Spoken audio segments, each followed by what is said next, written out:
Hello, entrepreneurs. Joe DeChara, CPA extraordinaire, coming to you live from downtown Bethpage, Long Island, New York, for another amazing episode of How to Win at Business.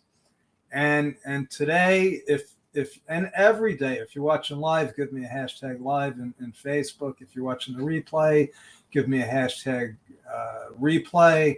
And if you're watching on YouTube, subscribe and give me some kind of feedback. I love getting feedback on these platforms because it makes me feel good. It makes me feel like people are actually watching. And if nobody's watching, it doesn't really matter because then this is all for practice. But that would actually be a shame. Now, if you are watching and you like masterminds or you don't even know what masterminds are, I want to invite you to go to mastermindwithjoedechara.com. Okay. That's the link, Mastermind with Joe DeChara. I've been telling people it's Mastermind with Joe.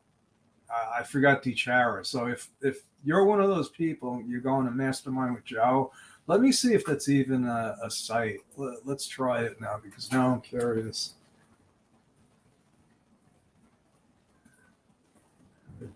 Joe.com. Okay, I think it's available. I'm going to buy it right now. Sorry, folks, but anybody could buy this. But I'll do that after our thing here. The thing that we're going to talk about is once again, I'm going to be talking about this a lot because I have to. It's my job to talk about the IRS because it is probably the biggest threat to a small business owner, especially an uninformed business owner. An informed business owner, the IRS is just like they're there, they're not going anywhere, and you can fly under the radar. And if you want to know how, I have my timewithjoe.com is scrolling down, below me and my name. And the reason is because I want to connect with you. If you have a question about taxes or your business, or mastermind, or you just want to know how to get started, please go to timewithjoe.com and I will be glad to chat with you. Now, I see we do have a comment. Now, I've been doing this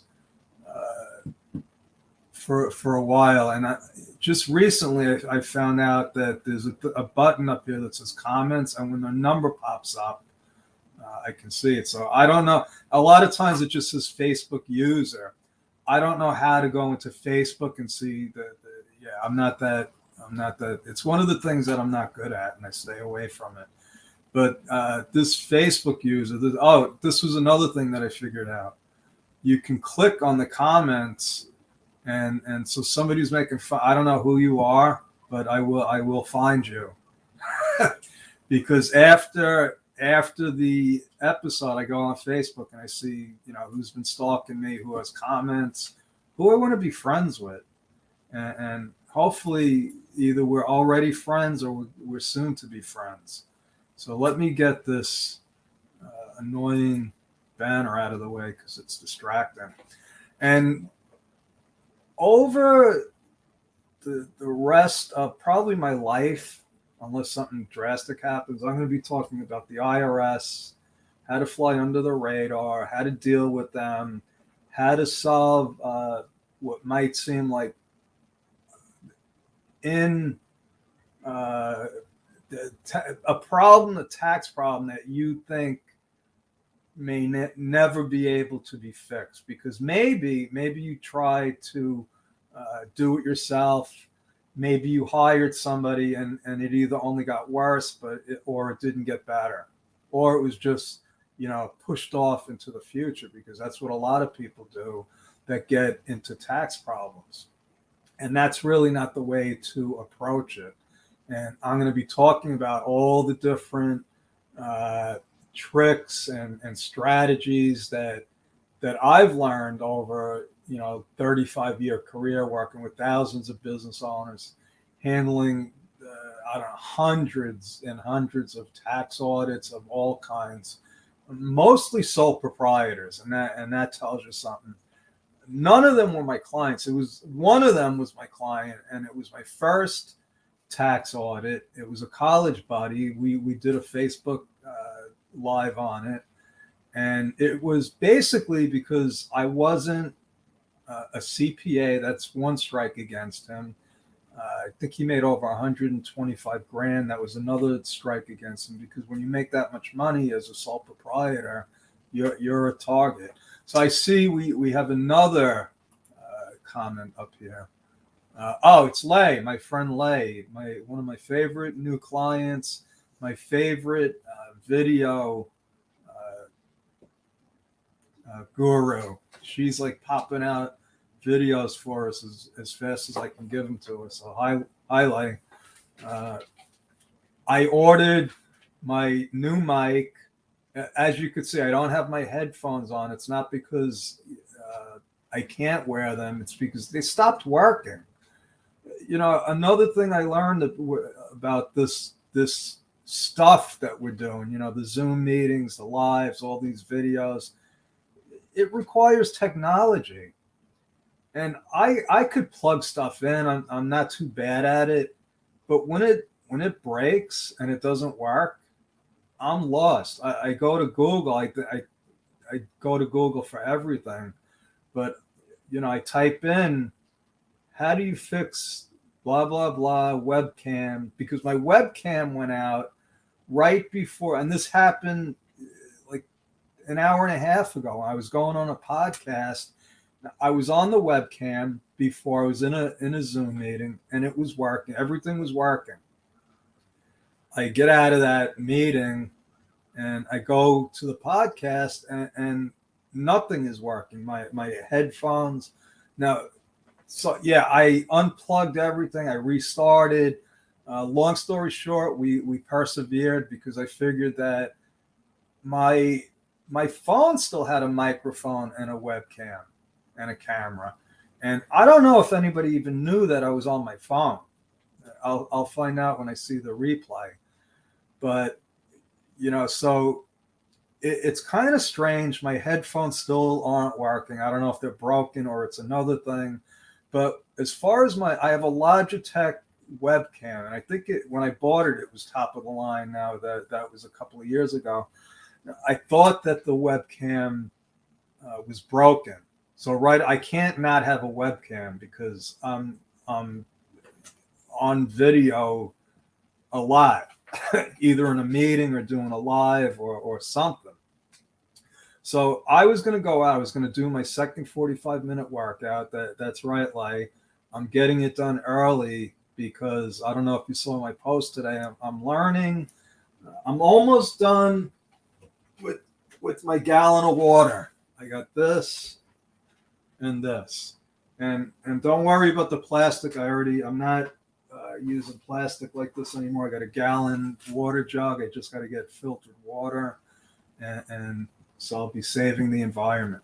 Right now, I recycle these. I get a nickel for every one of them, and I'm using that for my Facebook ads that I hope Lay is going to also help me with.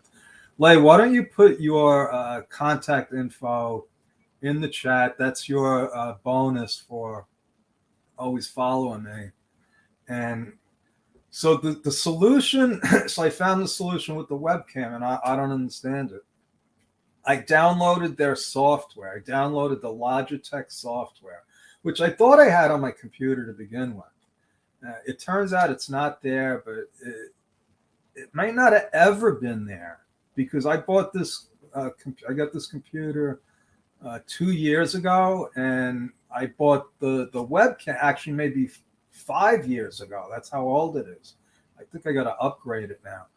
But so I download the software for it, and you got timewithlay.com? Elizabeth got timewithelizabeth.com. I got timewithjoe.com. we're starting a movement. We should start a Facebook group or something. We can raise money for charities with timewithblank.com. So I downloaded the Logitech software, planning on doing this Facebook Live on my phone, and I installed it and it worked. I don't get it, but I don't have to get it as long as it's working. And if it's not working, I'm just going to go to the store and buy a new one. I don't care if I have to buy a new computer, but this is my business. And that's one of my stories, and I'm sticking with it. Yes, I tried the driver update. I tried a lot of things. And, when I look at how much time I'm putting into fixing something versus spending the money, you got to weigh, well, is it worth me spending 4 hours trying to fix this? So here's Lay's. I found, no, that's not. This is Lay's, but you already put it in the chat, so why am I even mentioning it? Because we love you. That's why. So let me get on to the topic, because I haven't really been talking about anything specific about the IRS, other than I'm going to be talking about the IRS a lot. And if you don't want to hear it, then I guess don't watch. But if you're in business, I'm going to be talking about stuff that you have to hear about, because we are at war with the IRS, folks. I know my friend Elizabeth doesn't like to look at it that way. She wants me to be like the happy. That's my daughter. I just said I'll call you back because I'm a busy guy. But, Elizabeth wants me to be like, oh, let's work with the IRS. Let's try to, let's be friends with them. No, they're not our friends. The organization, the individuals that work there, we could be friendly with them. I am friendly with them. I'm respectful. I feel for them. It's not their fault they work for a terrible government organization that's totally out of control, totally broken. They're just trying to make a living and maybe get a pension and some health benefits when they retire. I could respect that. But their mission is evil. And I'm going to cover this. The IRS's mission, they have one real mission, and that's to collect taxes. I remember, back in the olden days, like 100 BC, when they had tax collectors. Those people were hated. They were like thieves. It hasn't changed. It hasn't changed. They just changed their name to the IRS. Okay, they went from independent, like tax collectors, over 2,000 years later. Now they're just the IRS, the biggest collection agency in the universe, as far as I know. There's a lot of collection agencies. I don't know if you combine all the collection agencies together, if they'd be as big as the IRS, especially after the IRS hires another 80,000 plus agents. They're going to double their size for one reason. They want to collect another $7 trillion from people they say are not paying their fair share of taxes. Now, who are those people? They're not the rich people. They're not the big corporations. They already got them covered. See, the big corporations, Amazon, the IRS has offices in their offices. They're overseeing everything that they do. Yeah, wealthy individuals, yeah, they if they're trying to cheat the government is going to be on them.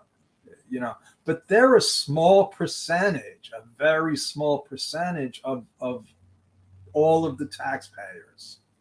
So let me put this in perspective. There's over 30 million US-based businesses. That goes from Walmart and Amazon and Elon Musk, all the way down to the little old sole proprietors that are just starting, a home-based business, or they're sole proprietors and they don't even know it, like an Uber driver. anyone that gets a 1099 is a sole proprietor and is on the IRS's radar. I've talked about this a lot. Sole proprietors are in the most danger when the IRS, it's already started. They're targeting, and the reason is because they're the easiest prey. The IRS gets the most bang for the buck when they go after sole proprietors, but that's a whole nother topic. Tonight, what I want to talk about is, I get, as a CPA, as a professional tax preparer, I actually get emails from the IRS. And a lot of times I like to use those emails to make a point. And the email today was, the subject was taxpayers can find answers to questions. And I'm going to share this with you. Now, I wish I could share the link, but they don't make it like that.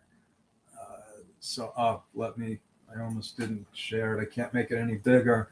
But this is what, and we have a workshop that we're doing for tax problem resolutions. We're putting it together for this month. It's going to be, I think, September 21st on Tuesday, but you'll be able to go to my website and see that as soon as we update it. But so all of a lot of the stuff that they're talking about, like how the IRS is going to help you solve your tax problem.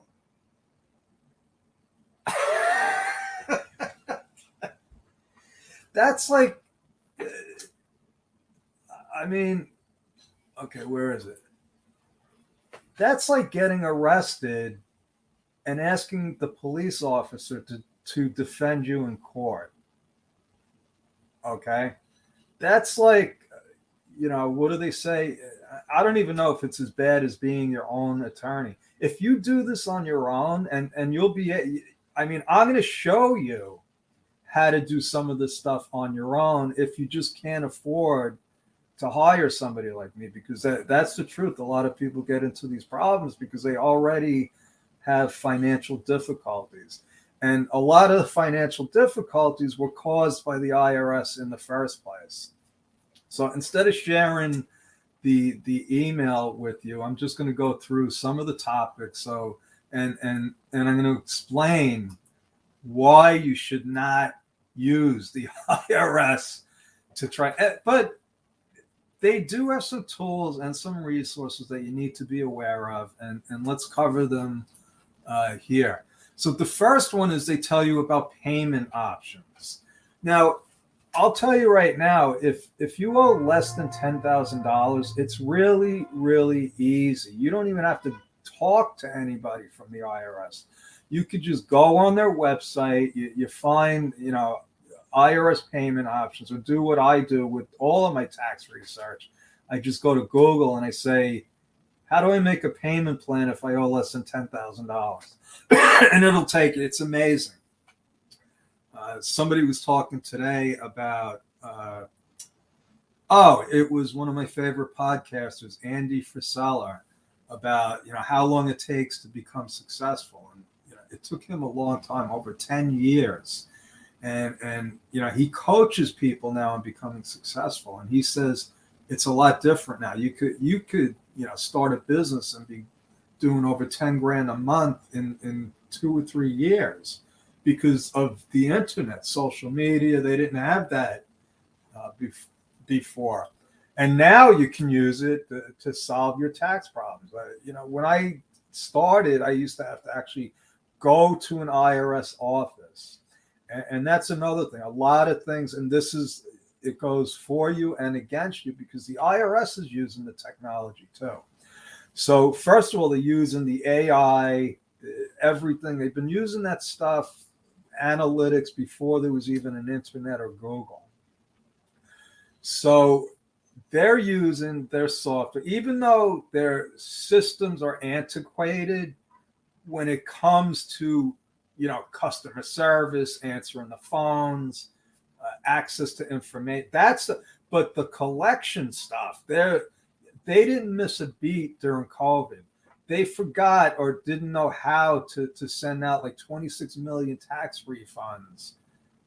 But my clients were still getting collection notices. In fact, there was a glitch in the IRS's system, and I talked about this, where they skipped the process.